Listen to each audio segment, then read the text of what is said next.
Moss Rehab stands on the shoulders of many years of experience and provides a unique environment of care for patients that really have high degree of difficulty, high degree of complexity in their medical problems.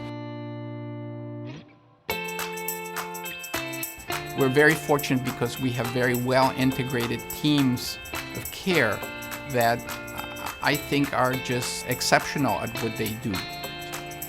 Moss Rehab also is unique because we have clinical research and really very profound, detailed research knowledge that gets transferred to the clinical world very early as the research is occurring.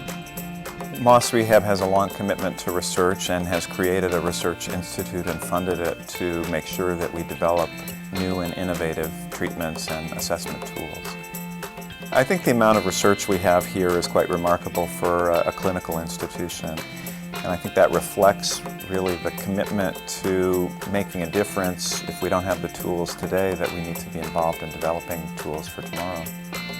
Having a reputation for leadership and research not only means that we're developing new treatments for patients, but also that we attract some of the best clinicians and keep creative minds working here.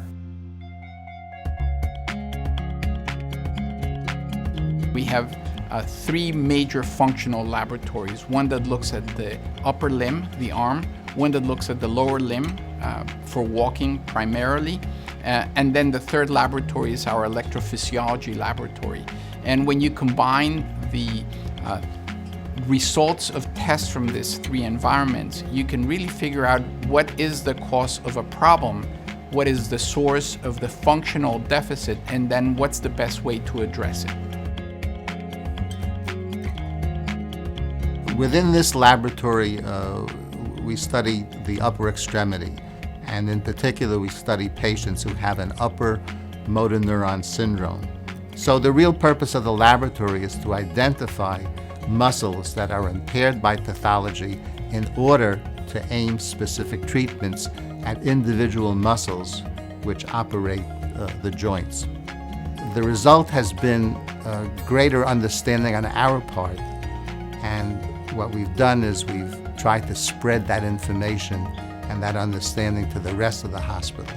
In a sense, we're passing that baton not only to our own staff, but also to physicians around the country.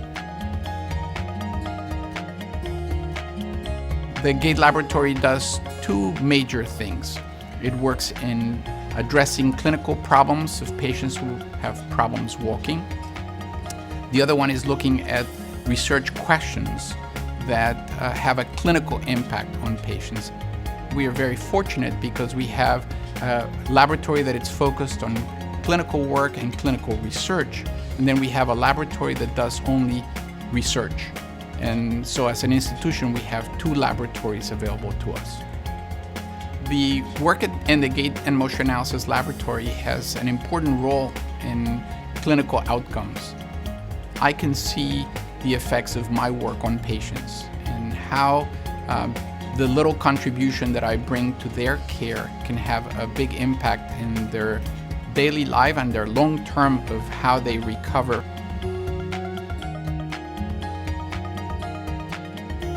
The electrodiagnostic laboratory is utilized for patients with muscle or nerve problems. So we use the electrical testing of the nerves and muscles to assess the sites of pinching of the nerves, or entrapment, or looking at the muscle diseases, and to make decisions about treatment processes. So one of the nice things is we have all these labs at Moss Rehab in one corridor. So I have a problem which I think is related to motor control analysis, and I am evaluating the patient. I walk over to Dr. Mayer in the lab right next door, and then get his opinion and then get his help in terms of making the diagnosis. Or to Dr. Eskenazi down the corridor in Gate Laboratory. We have been able to provide the cutting edge care, robotic care, rewalk, and we have been able to actually do things which not many people do around the country. And in fact, for that reason, we do get referrals from not only the region, from up and down the East Coast, but around the country. Technology is having an increasing role in rehabilitation treatment, and I think study after study is leading us to see that what may matter most is the intensity of treatment, how much people really get a chance to work on skills that they're trying to reacquire. And technology can provide us with more standardized and more cost-effective ways of giving people the intensive experiences that they need. We have a big repertoire of existing technology, but we also play a role in evaluating how best to use technology that comes out. So again, leadership in understanding how and when to use technology. Our work really focuses on what's the best way to deliver care, how can we do the most efficiently possible, and what are the, in the end, the outcomes that we want for those patients. So really focusing in that way in everything that we do, I think brings a unique approach to patient care and to research that makes Moss Rehab stand out.